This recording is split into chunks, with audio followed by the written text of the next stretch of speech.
Welcome to SoundSpares. In this video, we will show you how to replace the cable on your Momentum and Momentum 2 over-ear headphones.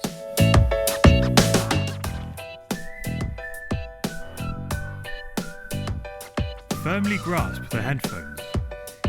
Twist the cable anti-clockwise and remove the cable.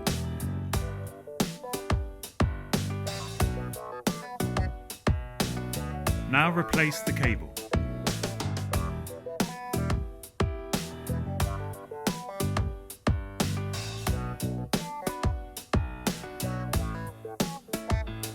Line up and lock into place.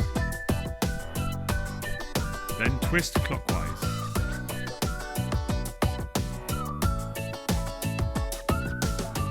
And now you are finished. SoundSpares, original audio parts and accessories.